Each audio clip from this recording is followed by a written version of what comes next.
Muy buenas noches, con Cele Gontero les damos la bienvenida a una nueva emisión de San Francisco, Zona Productiva. Cele, ¿cómo estás? Muy buenas noches, Dani, muy buenas noches a toda la audiencia. Bienvenido a un nuevo programa de San Francisco, Zona Productiva, un martes más, con entrevistas aquí en el piso de Radio Canal. Y hoy, por cierto, con un enfoque bien interesante. Vamos a salir un poco de lo que es estrictamente el aspecto industrial, que es el que estuvimos abordando hasta ahora. Vamos a ir al aspecto comercial, a las cuestiones que tienen que ver con los servicios. Y como siempre, contamos en la primera parte del programa, nos ayuda a contextualizar el tema con el doctor Carlos Cravero. Carlos, buenas noches, ¿cómo estás? Un gusto. ¿Qué tal? Buenas noches, ¿qué tal, Celeste? Hola, ¿Cómo estás, Daniel? Un placer tenerte, Igualmente. Carlos, por acá, charlar un rato. Hoy, saliéndonos un poquito de la cuestión estrictamente industrial, entrando a la cuestión comercial, en la segunda parte del programa vamos a tener con nosotros a los representantes del Centro Empresarial y de Servicios. Vamos a repasar su historia, vamos a repasar su presente, sus proyectos. Así que, bueno, nos espera un programa muy interesante. Carlos, ¿qué significa el comercio en la actividad económica de una sociedad, de una ciudad, de una provincia, de un país? Bueno, el sector del comercio, ubiquémonos en toda la cadena productiva, es el eslabón final que hace que los productos que se crean, que se realizan, la combinación de la materia prima, el trabajo, el capital, los productos que se forman, lleguen al consumidor final, lleguen al objetivo final. Eso ubiquémonos que esa es el último eslabón de esta cadena que permite que nosotros los consumidores obtengamos los productos que necesitamos. Y es un sector muy importante relativamente dentro de lo que es el Producto Bruto Interno del país, que es la mejor forma de medir la importancia de un sector, y también de la generación de empleo. Claro. Ya vamos a ver algunas cifras, ¿no? Pero como contrapartida a todo esto, en este momento que estamos viviendo y que venimos viviendo desde el principio del año pasado, entiendo que es el sector, tal vez uno de los sectores más perjudicados con todo esto de la pandemia, de la cuarentena. Claro. ¿Por qué? Porque a pesar de que, lo van a explicar mejor la gente que está en el tema, ¿no?, que están haciendo un cambio muy importante, utilizando todos los medios tecnológicos, sin embargo, es un sector que requiere del consumidor la presencia. Entonces, por eso digo que es un sector que es uno de los sectores, así como el turismo, la hotelería, es uno de los sectores que ha sido más afectado, ¿no? Y es un sector que uno tiene la sensación de que presenta una dificultad en su accionar porque está como en un lugar central en el vínculo entre la persona que compra y el que produce. Es decir, tiene como una doble negociación que llevar adelante, sí, que pone a prueba todas las habilidades, ¿no? Y que en estos momentos también tuvo que modificar su relación con las personas que producen, por un lado, y también su vínculo con las personas que luego sobre todo con los consumidores, ¿no? Sobre todo con los consumidores ha cambiado muchísimo. Por eso digo que ha sido uno de los sectores más afectados. Pero yendo así a los números, sí. Yo me estuve fijando porque con todos estos problemas que hubo en el INDEC, traté de conseguir algunas estadísticas, tanto del sector privado como también del INDEC, ¿no es cierto? A pesar de que no son actuales, porque convengamos en que las estadísticas cuando se publiquen del 2020, 2021, vamos a tener que analizarlas con mucho cuidado por todo lo que pasó, ¿no es cierto? Pero, por ejemplo, hay un estudio que hizo la Cámara Argentina de Comercio, o sea, el sector privado, por allá por diciembre del 2011, estamos hablando de 10 años atrás, pero es como para constatar las cifras que del INDEC. Decía que en aquel entonces el comercio representaba el 13,86% del Producto Bruto Interno, o sea, una cifra importante. Muy relevante. Pero que generaba algo así como el 18% de los empleados del sector privado. Claro. O sea, de la totalidad de los empleados privados, el 18% venía del comercio, lo cual... Una ocupación de mano de obra intensiva. Exactamente, algo importante. Muy ¿cierto? importante. Muy importante. Si eso lo contrastamos con lo que pasó con el INDEC en cifra más reciente, por ejemplo, en el 2015, el INDEC habla de un 15,6% de importancia en el Producto Bruto. O sea, estamos dentro de cifras que son importantes de cualquier manera y medidos a 4 años de diferencia, ¿no es cierto? Por ejemplo, en el 2015 la agricultura, o sea, el sector agropecuario era algo más del 8% y la industria algo más del 20%. Interesante esa comparación con el sector agropecuario y con la industria. Claro. Son momentos muy puntuales, porque si uno analiza la serie histórica del Producto Bruto, siempre el sector agropecuario y la industria se han disputado el primer lugar y siempre han estado en valores por arriba del 30%. Ajá. O sea, es un tema, si uno analiza las series históricas desde 1950 en adelante, 1940 en adelante, siempre ha habido esta, digamos, pelea entre los dos sectores en cuanto a la importancia, ¿no? Ha llegado momentos que alguno de los dos llegaba al 40, al 45%. O sea, por eso digo estas cifras en distintos años, porque el sector comercio ha mantenido una línea de importancia. Sí. Generar casi el 20% del Producto Bruto Interno es algo muy casi el 20% de la ocupación de mano de obra. Es muy... Eso habla de algo que, por cierto, es muy positivo, porque dar trabajo es muy positivo, pero también en el contexto argentino habla de un problema. Emplear en la Argentina, dar trabajo en la Argentina, constituye un problema para el empresario, constituye una decisión importante y constituye un costo importante que no se ve reflejado en el salario del trabajador, pero sí en el esquema de costos del empresario. Porque la carga tributaria sobre el salario es muy importante. Claro. Es muy, muy importante. Claro, y perdón, Carlos, ¿no? Pero también digamos, la especie de deuda que va generando el empresario respecto del trabajador en la medida en que transcurre años en la empresa. No sé cómo se llama. El tema de la antigüedad. Exacto. Que en el momento de la ruptura del vínculo pasivo laboral, contingente también se lo suele llamar. Exactamente. Que en otros países no existe, y eso es lo que facilita la entrada y salida de empleados, que es el tema de la tan mentada reforma laboral, ¿no es cierto? De hecho, en el primer programa que realizamos de San Francisco Zona Productiva, en entrevistas, dialogando con el presidente de la Asociación de Industriales Metalúrgicos, hablábamos de este sistema laboral que tenemos en Argentina, de la situación, en este caso nos referíamos a la industria, hoy estamos hablando del comercio, pero de la situación de empleador y trabajador, y este sistema que ellos tratan siempre de buscar el ejemplo en otros países y que no se aplica. Es totalmente distinto, ¿no? En los países que progresan. Ayer escuchaba una estadística de un economista que dijo, tomando como base el empleado de comercio, dice, por cada empleado de comercio que hay en la Argentina, de actualidad, ¿no? Hay 3 empleados del sector público. O sea, ese es otro problema, pero marca algo muy importante de un sector que es tan importante en la generación de empleo, para darnos una idea de cuánto es la generación de empleo del sector público, ¿no? Pero, bueno, y siguiendo un poco con los números, vamos a la parte impositiva, que es interesante esto. En general, en la Argentina, en términos generales, en la provincia de Córdoba también, los sistemas de promoción especiales y sectoriales están siempre destinados a la industria. Y no lo digo como una crítica, porque sus razones tiene, sino que lo digo como una descripción de la realidad. Una descripción de lo que es la realidad. Sí, lo único que tenemos son distintas escalas en cuanto a los impuestos, a los ingresos brutos y a la tasa de industria y comercio, que varían en función del monto de ventas que tiene la empresa comercial.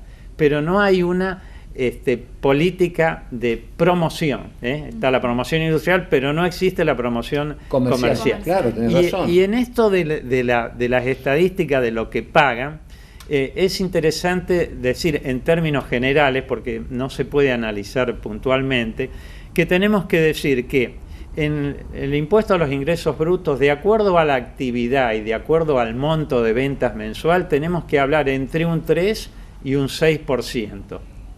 Ese es el tramo. Eso es lo que debe tributar. Debe tributar sobre las ventas. Ventas excluido IVA, por supuesto. Claro, o sea que es un impuesto directo. Absolutamente directo. Directo, exactamente, que no se deduce, es realmente un gasto. Entre un 3, un 6 y un 3, un 5. Y la municipalidad está alrededor del 0,6%. O sea que entre ambos, cuando uno le pregunta, cuando alguien dice, decime cuál es aproximada la carga tributaria que tiene un comercio en cuanto a los impuestos, llamémosle a la venta, sí, el impuesto al ingreso bruto, uno siempre le dice, mira, tenés que pensar entre un 5 y un 6%.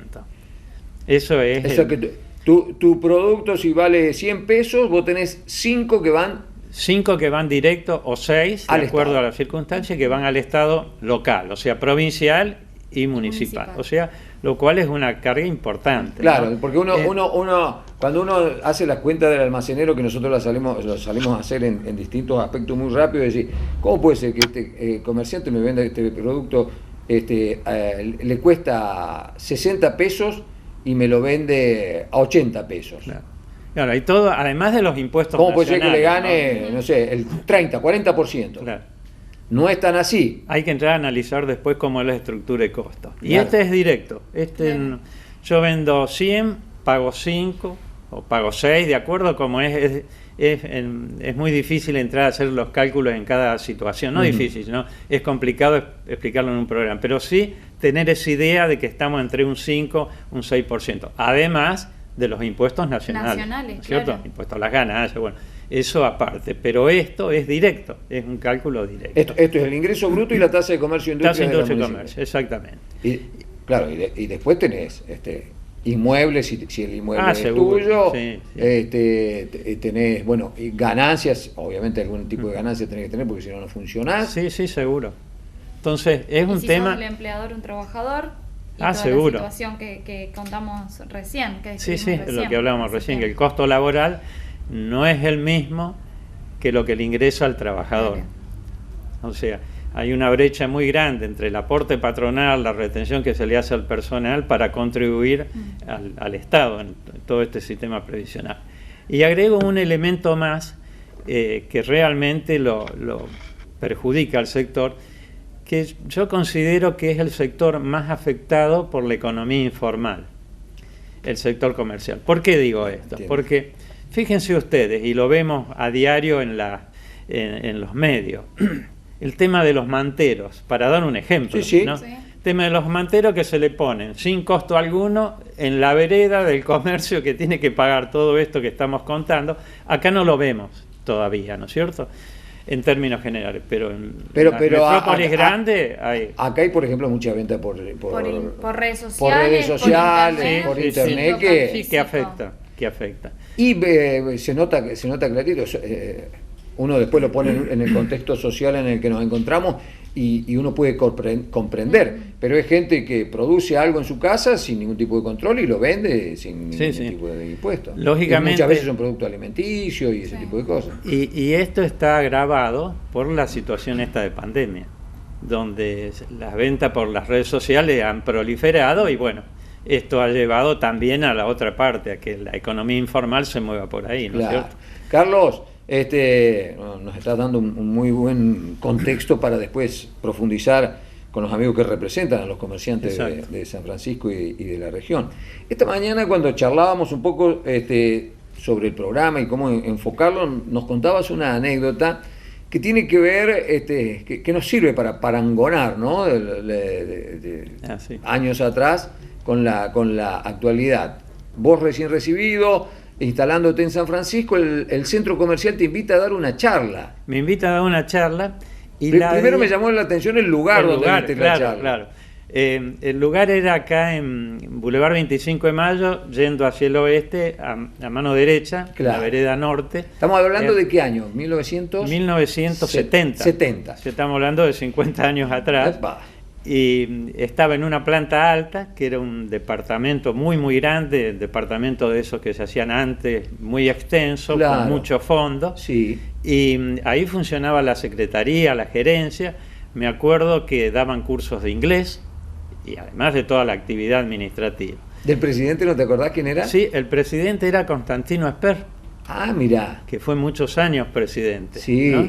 sí. Y lo que es curioso de aquel tema, de aquella charla, fue el tema que yo toqué. A ver. Porque el tema era la inconvertibilidad del dólar. ¿Cómo? Entonces, inconvertibilidad del dólar. Entonces, cuando yo a veces comento esto, tú me dices, pero como ya hablabas vos de convertibilidad en el año 70. No. ¿Vos le enseñaste lo de la convertibilidad a tu amigo Cavallo? No, pero no era él. No era. El tema era así. En aquel entonces había empezado en Estados Unidos había empezado la importación de vehículos japoneses. Entonces los economistas estaban preocupados. ¿Por qué? Porque se iba produciendo un desfasaje en la balanza comercial, iba a tener más importaciones que exportaciones. ¿Y qué ocurría? Estados Unidos. Estados Unidos. O sea, era estar en Estados Unidos, no en Argentina, en Estados Unidos. Y yo analizaba en esa charla cuál era el problema que tenía Estados Unidos, que decían los economistas. Entonces decían, si esto va a seguir así, vamos a tener desfasaje, vamos a ir perdiendo dólares, no vamos a poder responder con la convertibilidad que era contra el oro, no vamos a poder responder. Claro, lo que ocurre es distinto, porque ese es un análisis que uno lo hace para Argentina, donde uno no le tiene confianza a la moneda, claro, ni nosotros ni los países extranjeros. En cambio, en Estados Unidos todos le tienen confianza a la moneda. Y entonces este problema no ocurrió. Hoy sí, claro, pueden seguir teniendo déficit fiscal.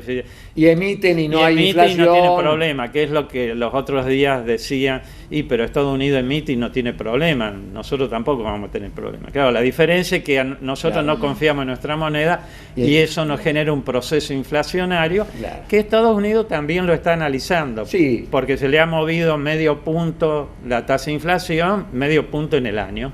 Proyectan, entonces eso lo lleva a tomar algunas medidas para que no ocurra esto, ¿no? Claro, medidas que restituyan la confianza en su moneda. Exactamente. Y ahí van por recortes de gasto fiscal y todo lo demás. Sí, para poder sostenerlo de la pandemia. Claro. ¿No? Así que... Mirá qué interesante, la inconvertibilidad del dólar hace 50 motivo años. de la charla de un juvenil contador de la época, pero fíjate vos el perfil de problemática, tema, ¿no? Lindo tema. Carlos, un encanto de charlar. Como siempre, con el tiempo súper determinado para poder explicarnos y redondearnos las ideas y con muchos conceptos que nos quedan claros para entender un poco de qué va a poner un comercio también en estos tiempos y en este país. Te agradecemos, así que nos reencontramos el próximo martes, si todo va bien. Exactamente, un gusto. Nosotros buscamos una pausa. Una pausa, ya volvemos.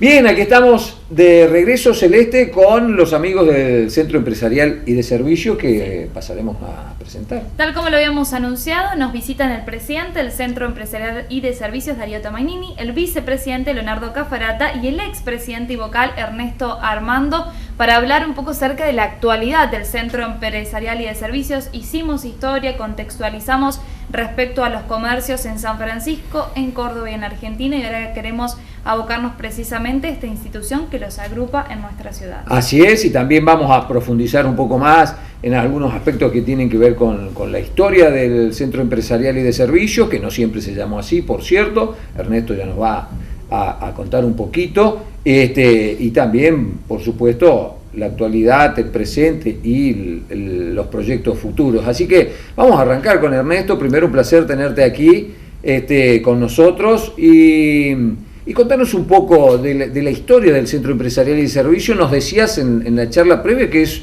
una institución prácticamente centenaria. Sí, buenas tardes para empezar a todos. Y sí, es la segunda institución más antigua después de la Sociedad Rural. Claro, la Sociedad Rural cumplió 100 años el año pasado. Claro, y el centro comercial se fundó en el año 28, así que estamos en los 93 años. Qué trayectoria. ¿Y fue siempre centro comercial o incluyó en algún momento algún otro tipo de servicio. ¿Cuál fue el perfil que tuvo a lo largo del tiempo? No, este cambió 3 veces de nombre. Primero fue Centro Comercial Industrial. Centro Comercial Industrial, sí, CCI. Desde el año 28 en adelante. En el año 20, en el 30 se forma otra institución, que es una institución de defensa de la propiedad. Durante 6, 7 años trabajan cada uno por su cuenta, pero en algunos casos, en algunos temas específicos se juntaban. Entonces terminan por juntarse las dos entidades y sale una que es Centro Comercial Industrial y de la Propiedad. Ahí está, ese es el sentido de y la propiedad en la historia del centro comercial. Claro, esa institución abarcaba a los dueños, a los que tenían inversiones inmobiliarias. Claro. Por eso era en defensa de la propiedad.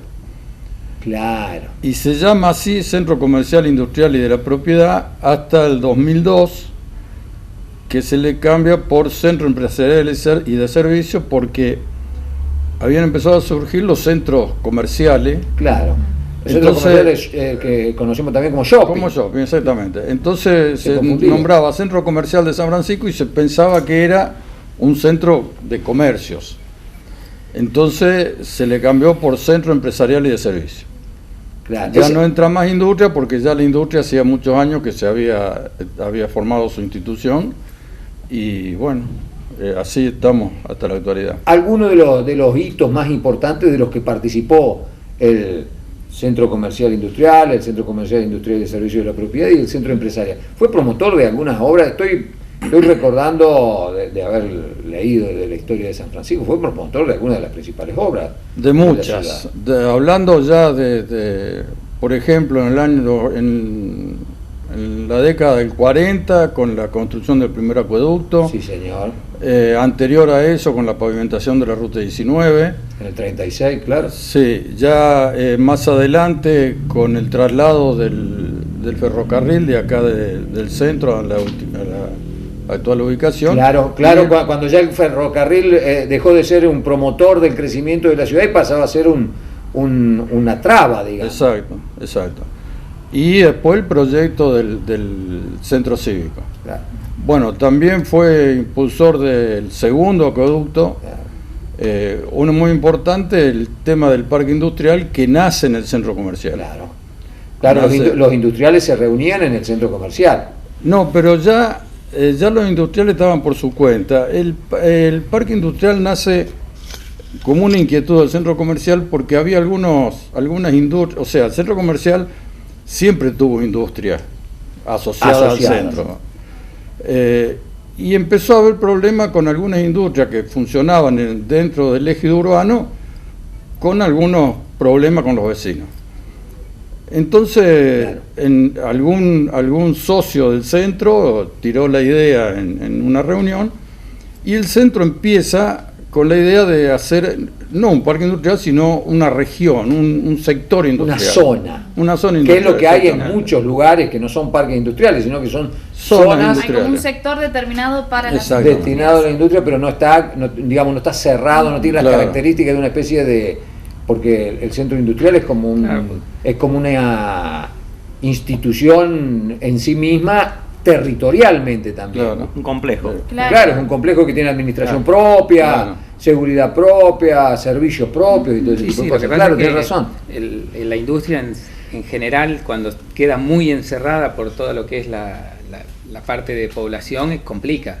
Complica por el movimiento de camiones, por la generación de ruidos, a veces por la contaminación, no llamemos contaminación, por los gases, por los olores que puede generar. Claro, hay industrias que en determinados momentos requieren de trabajar por turnos. Seguro. En algunos momentos las 24 horas, y eso, claro, metido en la ciudad genera también problemas de convivencia. Claro. Y el parque industrial, la verdad que el nuestro, el de San Francisco, es como un ejemplo a nivel país. Es un parque industrial modelo que tiene, vos cuando vas a otros lugares como Villa María o como Río Cuarto, quizá ellos envidian el nivel que tiene y toda la capacitación y como es la infraestructura que tiene, porque no hay muchos parques industriales que tengan el gas, que tengan todo lo que tiene. Resulta muy interesante lo que nos dice Hernando de cómo nace, porque nosotros estuvimos charlando sobre el parque industrial Cele y bueno, hemos señalado que era producto de la inquietud de industriales, pero vos nos estás dando el origen de esa inquietud, claro, que venía de un reclamo de vecinos que se materializa en el centro comercial, se discute en el centro comercial y ahí está la simiente, digamos. Claro, ahí después sería el parque industrial. Centro comercial empieza a hacer trámite y se contacta con gente del CIME, que era la Cámara de la Pequeña y Mediana Industria, y con la ONUDI, y ya ahí el centro comercial se junta con la Asociación de Industriales Metalúrgicos y con la Cámara de Máquinas y Herramientas que existía en esa época. Y sale en el año 70 la primer comisión pro parque industrial. En el 69, la primera comisión pro parque industrial, y después en el 71 ya con la comisión directiva. Con la creación. Con la creación del parque. Institucional. Muy detallada e interesante la historia. Darío, estamos en un presente complicado, pero bueno, vamos a repasar un poco. ¿Qué cantidad de asociados tiene el Centro Empresarial de Servicios? El centro está en 550 más o menos, con empresas que están asociadas. Que están asociadas. ¿Y los rubros en términos generales? El centro abarca todos los rubros, básicamente, o sea, desde los kioscos hasta venta de, bueno, el caso de maquinaria agrícola, autos, también abarca los temas servicios, todo lo que son servicios de instalación de alarma, servicios de reparaciones, varios, así, todo lo que es bien amplio.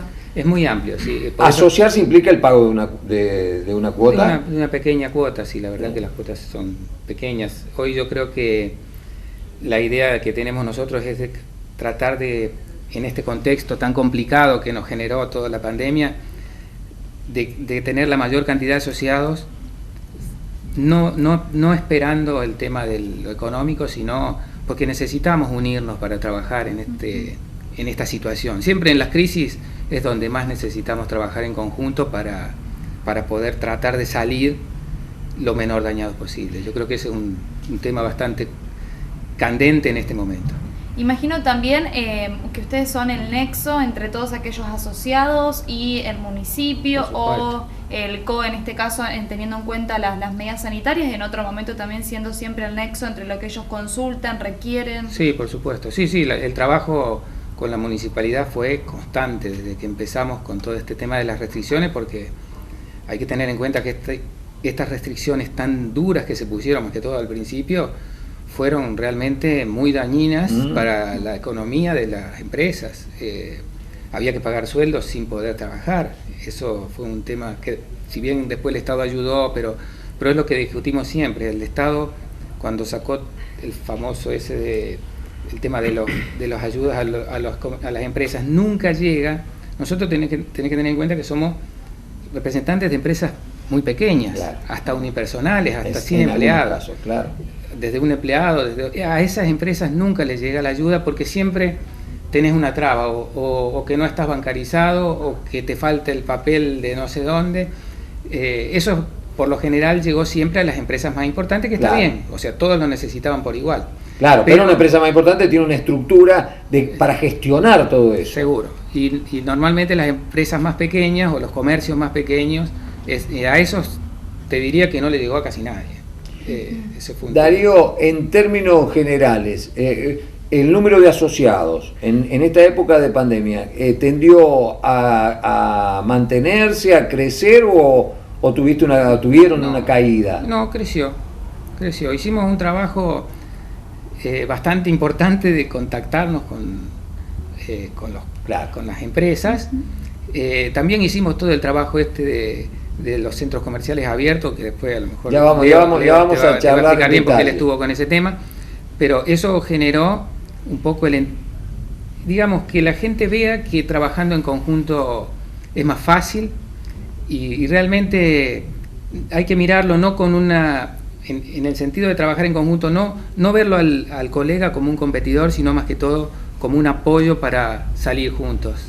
Es un poco ese el objetivo. Y a nivel ciudad, ¿tenés algún dato? ¿Es accesible algún dato respecto de si creció o hubo muchos cierres de comercios? Vos sabés que yo creo que en San Francisco no. O sea, seguramente hay cierres, lógicamente tenemos los hoteles, en la parte gastronómica hubo grandes caídas. En el comercio en general, nosotros estamos en una zona especial en cierto sentido, porque la parte de agropecuaria, esa parte no paró nunca. Entonces muchos comercios sí se han restringido, lógicamente, se han achicado o han cambiado la modalidad. Más de uno, al no poder trabajar en un mostrador, se pasó a la venta por internet, a la venta por Facebook, por Instagram, por redes sociales. Otros se mudaron desde el local, a lo mejor en el centro, que pagaba mucho alquiler, al garage de su casa, que pagan menos. Y seguramente alguno cerró, eso es obvio. Pero el porcentaje yo te diría que no fue tan grande como sucedió, por ejemplo, en otros lugares donde, caso turístico, donde el parate fue absoluto. Claro. Nuestra ciudad, por supuesto que al no poder trabajar se frena, pero al tener el agro que apoyaba, por el otro lado que nunca paró, eso generó un... Se pudo más o menos balanceó. Claro. Se balanceó y atenuó, digamos, lo que puede, el daño lo que puede haber sido algo mucho más dañino. Leo, recién hablaba algo de Darío, de Centro Comercial a Cielo Abierto. Esta es una idea que ustedes vienen trabajando. Yo recuerdo que nosotros informábamos que ustedes firmaban algunos convenios por allá por el año 2017, 2018.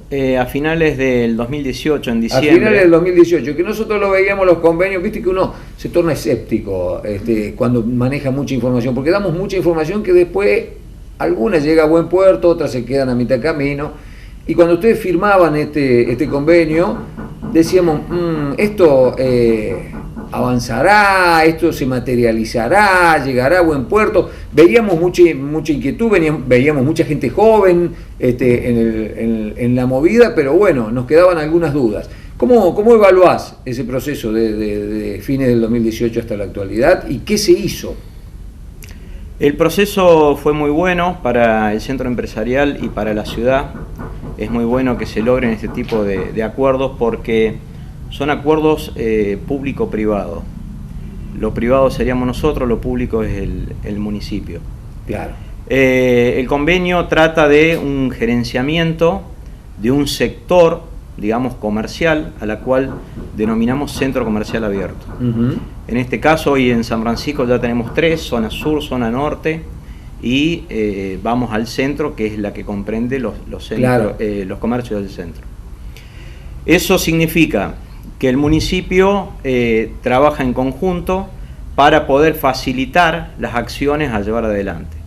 Acciones como eventos, como distintas cosas que se puedan realizar en el espacio que componen esos comercios.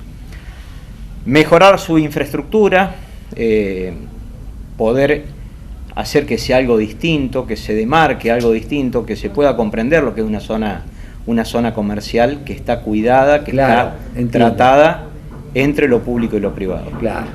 En el año 2019 se pudieron hacer varios eventos, algún tipo de peatonales, distintas cosas que se fueron llevando a cabo durante el año, que fueron muy buenas, porque no hay que olvidarse que no solamente estos eventos se trata de que el comercio venda, sino que el comercio se muestre y que la gente de la ciudad pueda recorrer y que pueda pasar un momento agradable. Claro. Es tener un buen momento, ya sea un fin de semana o durante la semana. Esto destaca fechas importantes como Día del Niño, Día del Padre, donde se pueda buscar la manera, digamos, de agasajar o de hacer un evento especial. Lógicamente, en el 2020, con la pandemia, todo esto se vino abajo, se frenó. Lógicamente que la gente del comercio se vio complicada al no poder mostrarse y demás. Claro, y los eventos que eran los que motorizaban y movilizaban gente, y al movilizar gente obviamente generar opciones de ventas, eso también se vio absolutamente perjudicado. Sí. De todas maneras, bueno, nosotros, por ejemplo, estamos ya trabajando esta semana, juntándonos con gastronómicos, para ir viendo todo este tipo de cosas, porque también tenemos confianza y fe que la pandemia va a pasar y pronto, y creo que es un momento, si bien no se pueden hacer eventos, creo que es un momento para ir organizándose y poder salir con mucha fuerza cuando esto se pueda liberar. Y estas ideas que ustedes tienen surgen de debates, de discusiones, hay experiencias en otras ciudades de la Argentina o en otros lugares del mundo de este tipo de experiencias que ustedes intentan materializar acá. Por parte de CAME, que es la organización que nos agloba, digamos, a nivel nacional, nosotros personalmente con Oscar Vidal, que es el vicepresidente hoy de FEDECOM, tuvimos la posibilidad de viajar a España, donde recorrimos varias ciudades para ir a ver las experiencias de los centros comerciales abiertos y cómo trabaja lo público y lo privado. De todas maneras, CAME ya venía haciendo estos viajes anteriormente y en el país hoy hay más de 200 centros comerciales abiertos. O sea que es una experiencia que, si bien nosotros la empezamos a ver ahora, ya en el país y en Europa se ve desde hace muchos años atrás. Leo, recién mencionabas el tema de la pandemia, también Darío. En los métodos de comercialización, ¿hubo variantes? ¿Hubo que aplicar nuevos criterios? ¿Hubo que hacer aprendizajes? ¿Y qué rol jugó el Centro Empresarial y de Servicios en ese proceso? Y bueno, ahí el tema fue bastante importante, lo que tuvimos que hacer ahí. Tuvimos que aprender casi de nuevo un montón de cosas. Vender. Y, o sea, vos ten en cuenta que antes la publicidad tendía a llevar gente a tu comercio, a que entre a tu comercio, a que vea las cosas y las compre. Hoy eso es casi imposible, porque no pueden entrar más de 2 personas. O sea, la publicidad tiene que ser totalmente al revés, casi te diría. No al revés, pero vos tenés que vender con otro sistema. Claro, sin tener el cara a cara con el cliente. Sin tener el cara a cara normal al que estábamos acostumbrados antes, en el periodo prepandemia. Ahí es donde entramos a tener muchas charlas, hicimos convenios con, incluso cuando entramos en el 2018 hicimos un convenio con Rocha. Claro. Que, bueno, un montón de charlas de capacitación en el tema de la venta por redes sociales, en el tema de la venta a través de sitios web. O sea, y yo creo que es un tema que se va a quedar. Son como todas las cosas, cuando hay un cambio tan profundo y tan estricto, obligatorio, casi te diría, por el tema de la pandemia, yo creo que en el futuro mucho de lo que estamos viviendo ahora, si bien cuando se libere las cosas van a cambiar, pero yo creo que una gran parte de lo que estamos viviendo va a quedar en el tema de las redes sociales y de la venta por internet. Y en términos de resultados, ¿tienen evaluado ustedes, digamos, si se pudo sustituir por completo, sustituir en parte, reemplazar la venta directa con esta venta virtual? ¿Se pudo sacar aunque sea un empate? ¿Se mejoró el perfil de venta? ¿Cómo lo evalúan? No, en realidad lo que se pudo lograr es no tener una caída tan grande, porque evidentemente hubo comercios que tenían que estar cerrados al público, pero ya sea por delivery o por medio de las redes seguían entregando mercadería a domicilio o le buscaban la forma para poder hacer la entrega de la mercadería. En España nos decían que a pesar de todo el avance que tiene la tecnología y las redes y demás, nadie se imagina una ciudad sin comercio, sin un local, ¿no es cierto? Porque sería muy difícil pensar que en una ciudad no haya comercio, pero sí que van a tener que convivir y de esto se trata los centros comerciales abiertos. O sea, yo te puedo vender por internet un producto X, pero también te invito a que lo vengas a ver, lo vengas a conocer, y en ese momento que viniste a mi comercio, pasaste un buen momento en la zona, ya sea degustando en un lugar gastronómico, o porque haya un evento, algo de cultura, de música o lo que sea. De eso se trata, o sea, vas a poder comprar por el teléfono, pero también te vamos a invitar a que vengas al comercio. Eso también da cuenta de esto que dice Darío, de tomar lo positivo de todo esto que hemos aprendido y que los comerciantes han aprendido en estos momentos, que queden. Y esto de la venta por internet sin duda que ha crecido, pero para poder mantener este círculo de sociabilización, este cara a cara siempre se va a necesitar, y más si es contando con un espacio en donde puedes disfrutar de otros atractivos también, además de poder ejecutar una compra. Sin duda. Seguro, porque un poco ese es el objetivo que decía Leo del centro comercial abierto. La gente sale a pasear igual.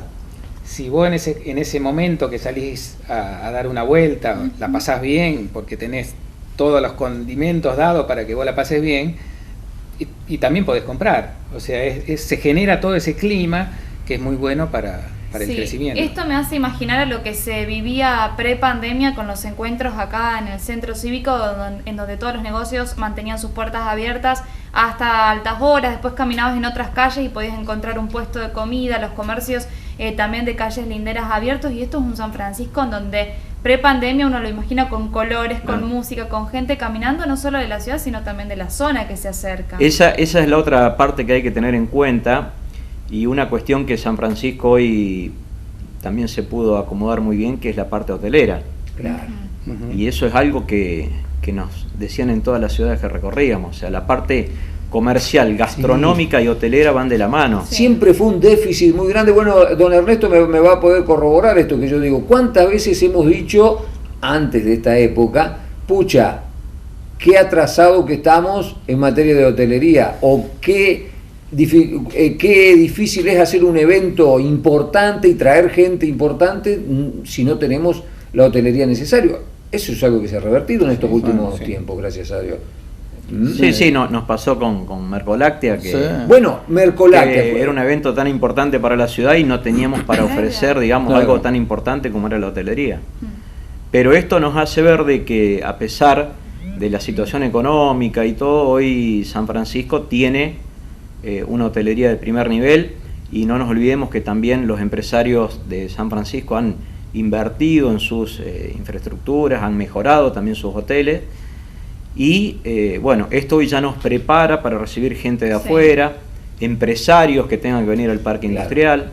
Es otra la dinámica de ciudad cuando vos tenés para ofrecer otras cosas. En gastronomía estamos muy bien también. ¿A ustedes les parece que San Francisco, digamos, el empresario sanfrancisqueño se va haciendo carne, que debe ser el centro y el motor de la región también? Y yo creo que sí. Yo creo que hoy San Francisco es la ciudad más grande de esta parte, es la tercera ciudad, cuarta. No sé cómo está Villa María y San Francisco, yo creo que estamos entre tercero y cuarto. Y bueno, es lógico que sea impulsor de esta región. Está Río Cuarto en el sur, Villa María en el centro, Córdoba, ni hablemos, es la principal de todas. Y nosotros tenemos que ponernos en esa posición. Y hoy es un polo de atracción. Nosotros hace estos días, hoy firmamos un convenio con el Soho, sí, con el hotel. Cuéntenos. Un poco para ofrecerle beneficios a los socios. Y claro. Ahora no me acuerdo bien de todo, porque ahora vamos a sacar un flyer bien con todos los beneficios que tiene. Pero la idea, ¿cuál es? Es lo que hablaba Leo recién, es juntarnos todos. O sea, la parte comercial, la parte gastronómica, la parte hotelera, o sea, la parte de esparcimiento. Y bueno, nos hablaban del Soho, que ellos tienen muchas expectativas de gente que viene de afuera, a pesar de que uno siempre lo ve a San Francisco como algo no turístico, lógico, los turismos son las sierras, la playa. Claro. Bueno, sin embargo, hay gente que no quiere ir tan lejos, y más ahora con el tema de pandemia, que viajar lejos es todo un problema. Que de pronto un fin de semana se pasan un fin de semana, y bueno, yo creo que ahí es donde tenemos que actuar, porque ahí es donde se forma el polo de atracción, y ahí en el polo de atracción entra todo. El que viene de afuera para parar en un hotel, también, si tiene muchos lugares donde ir a conseguir cosas que no consigue en su lugar de donde vive actualmente, seguramente va a tener más incentivos para venir. Sí, sin duda. Y ponernos a trabajar, eso es lo que estábamos hablando esta mañana, con los grandes eventos, porque acá hay muchos eventos, torneos de golf, carreras de caballo. Hay grandes torneos. Hay un torneo femenino de tenis que te junta 350 mujeres de todo el país.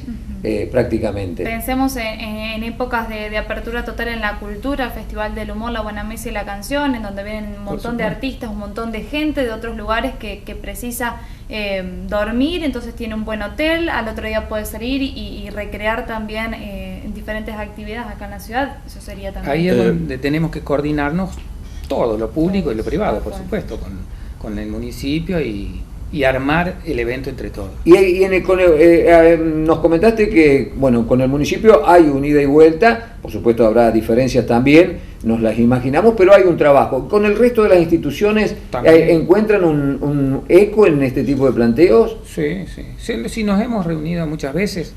O sea, normalmente con el resto de las instituciones uno se junta cuando hay problemas más abarcativos para toda la ciudad. El caso típico fue donde nos juntamos casi todas las instituciones de la ciudad por la ruta 19. Cuando teníamos miedo de que se abandone la autovía, ahí se juntaron, no sé cuántas eran. Eran más de 20 instituciones. Todo, industriales, comerciales. Claro, y ahí se hizo un gran reclamo. Se hizo un gran reclamo junto con el municipio. Claro. En la primera reunión estuvieron presentes. Bueno, y ahora un poquito de resultado hemos tenido porque al menos un par de tramos han sido habilitados. Por lo menos nos pusimos visibles. Claro. O sea, que sepan allá en Buenos Aires, que donde nace todo, donde viene casi todo este tipo de obras, que sepan que acá hay toda una región que está preocupada. Incluso en esa reunión habían venido esta gente de otros pueblos, de otras ciudades, de Morteros y Arroyitos. ¿El Centro Empresarial y de Servicios brinda algún tipo de servicio directo a su asociado? Recuerdo en alguna época un servicio donde le informaban sobre la calidad de pago del cliente. Sí, eso todavía está, a pesar de que hoy ya no se usa tanto, pero sí está el Instituto de Informes Comerciales. También tenemos Swiss Medical, unos descuentos bastante importantes en el tema de la obra social para todos nuestros asociados. Tenemos la MASES, que es una mutual que es muy chiquitita, pero también estamos trabajando en ese tema para conseguir financiamiento para algunas operaciones, para compras o para incluso ventas. Eso es algo que se inició con Ernesto cuando él era presidente y está funcionando. Es una mutual. Una mutual de ayuda al centro empresarial. De ayuda económica. De ayuda económica, por supuesto, sí. Claro, que en algunas localidades de la región han tenido unos desarrollos fuertes. Aquí nosotros, claro, hemos tenido algunas experiencias complicadas y eso digamos, a veces aplastó un poco la movida. Pero claro, de la mano del centro empresarial, eso le da un viso de seriedad. Lo que pasa es que en los pueblos también se debe a que no hay mucha presencia de bancos, solamente por ahí el oficial de la provincia o del Banco Nación. En San Francisco tenemos, la verdad, que muchas entidades bancarias y eso hace que la gente ya esté, digamos, como clientes de un banco, ¿no es cierto? Claro. ¿Hay algún tema que les parezca que San Francisco, en el que les parezca que San Francisco debería trabajar más? ¿Hay algún tema que los ocupa en este momento de gestionar para que San Francisco esté mejor? Y si está mejor, obviamente el comercio y la industria funcionan mejor. Por supuesto, sí, siempre hay temas. Hoy básicamente estamos reuniéndonos varias instituciones por el tema del relleno sanitario. Sí. Estamos tratando de ver si eso se puede reflotar y hacer todo el tema del reciclado de los residuos urbanos. Es algo en lo que San Francisco se ha quedado. Hemos avanzado en otros aspectos, pero ahí tenemos como una deuda. Estamos como en deuda. Sí, se inició, siempre surgen algunas cosas que, por ejemplo, Rafaela, cuando San Francisco creo que lo había iniciado antes que Rafaela. Después Rafaela lo siguió, esto te hablo de hace 10 años atrás. ¿Cuánto hace Rafaela? Más. O más. Capaz que 20 años atrás. En la época creo que el doctor Madonna, cuando el doctor Madonna arrancó con el proyecto, la gente de Rafaela vino a ver porque se había noticiado y ellos lo empezaron y si bien acá se empezó, después no se siguió con el sistema de relleno sanitario. Claro, el relleno es un proyecto que es de Buco y se ejecutó con Buco. Con Madonna se dejó de lado. Pero por una cuestión económica. El relleno como tal, es decir, hacer las celdas y extraer el líquido. De ahí es un proyecto que había impulsado mucho Ernesto Luis Gaviglio. Claro.